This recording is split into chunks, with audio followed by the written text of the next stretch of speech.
We all know the old saying, you are what you eat, but how many of us really truly know exactly what we are eating? Today we'll be taking a closer look at the importance of educating yourself when it comes to the food you eat. Let's talk about organic foods. What are organic foods?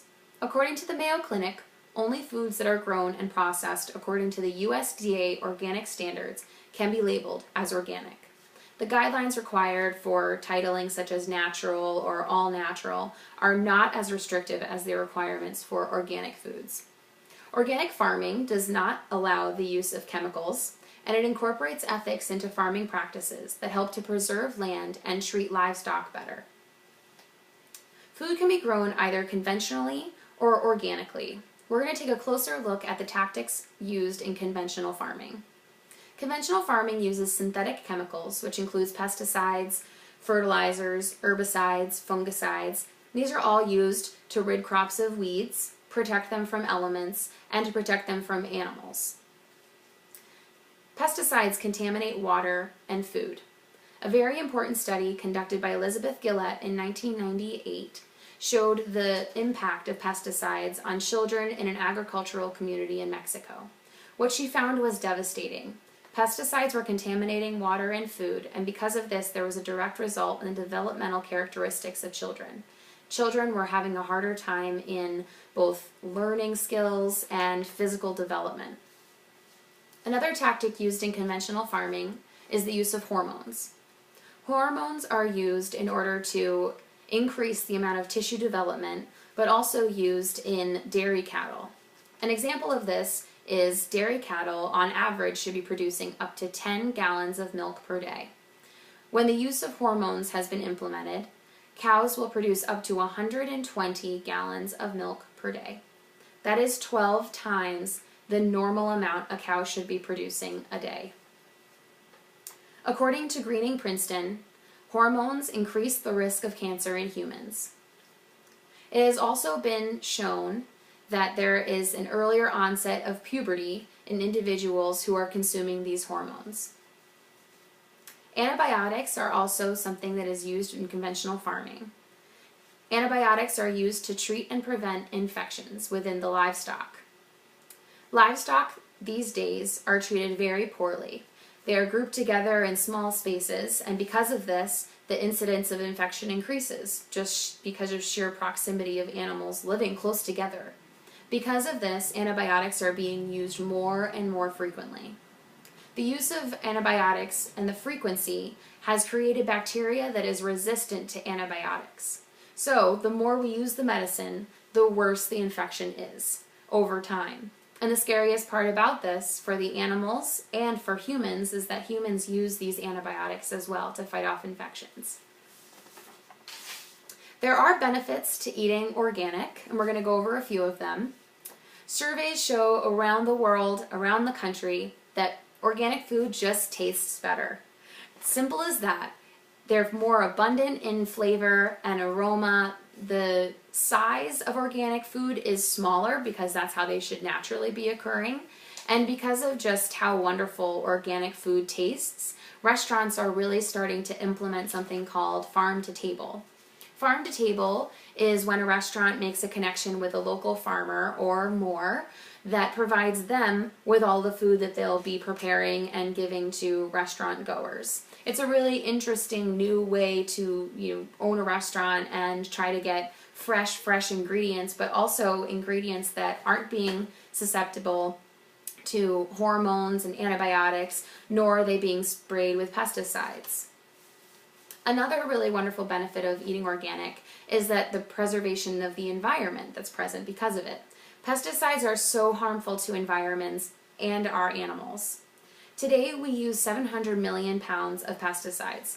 According to the EPA, that is double the amount we used 30 years ago.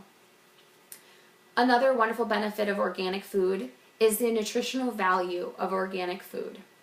When compared to normal produce that is used from conventional farming, the amount of nutrition in organic food is so very much higher.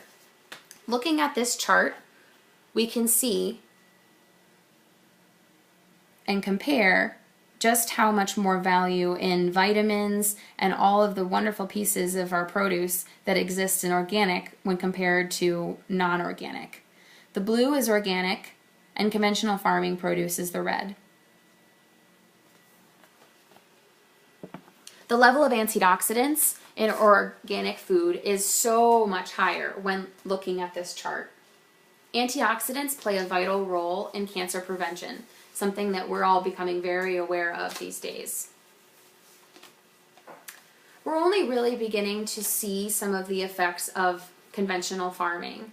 In the last 10 to 15 years, there's been a wider array of information becoming available about the importance of, knowing your farmer and eating organic. And it's only becoming more and more vital as we develop as a society.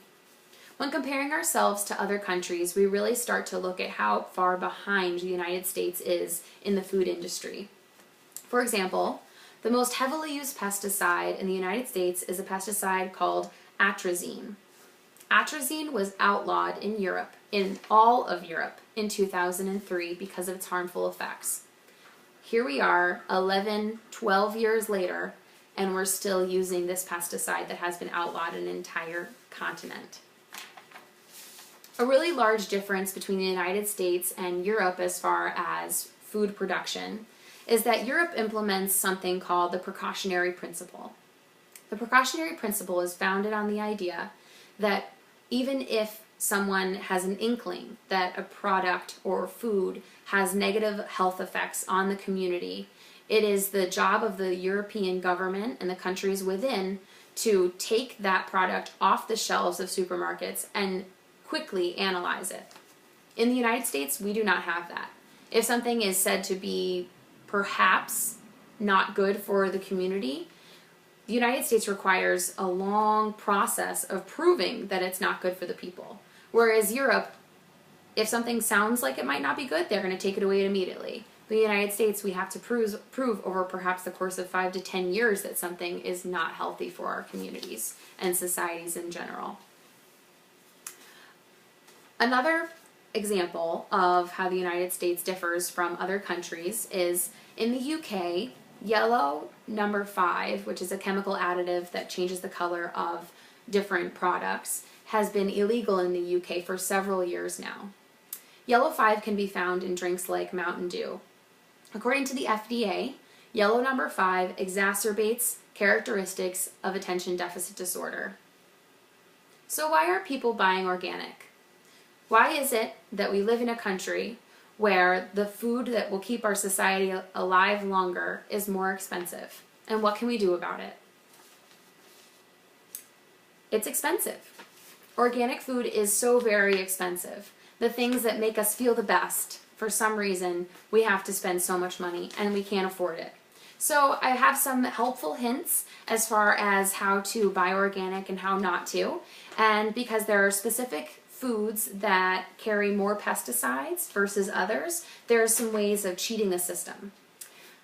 Foods that are lower in pesticides include onions, avocados, sweet corn, sweet peas, asparagus, kiwi, cabbage, among others. Foods that you really should buy organic because of the sheer amount of pesticides in them: celery, peaches, strawberries, apricots, apples, blueberries. Some fruits and vegetables have higher levels than others, primarily because of the membrane of the fruit itself. Avocados have a very protective outer shell, so they're not as susceptible to pesticides. However, celery doesn't have, that outer kind of shell, and so it has a higher level. With this information, I hope that you can make a sound judgment as far as what you would like to do and the foods that you would like to eat. Also keeping in mind that these pesticides and chemicals, growth hormones, antibiotics, have the largest effect on youth and developing children. Keeping these things in mind, we can only become more knowledgeable of the foods we eat. So I charge you to do the same. Educate yourself in what you're bringing home to your family and what you're feeding yourself. Thank you so much for listening.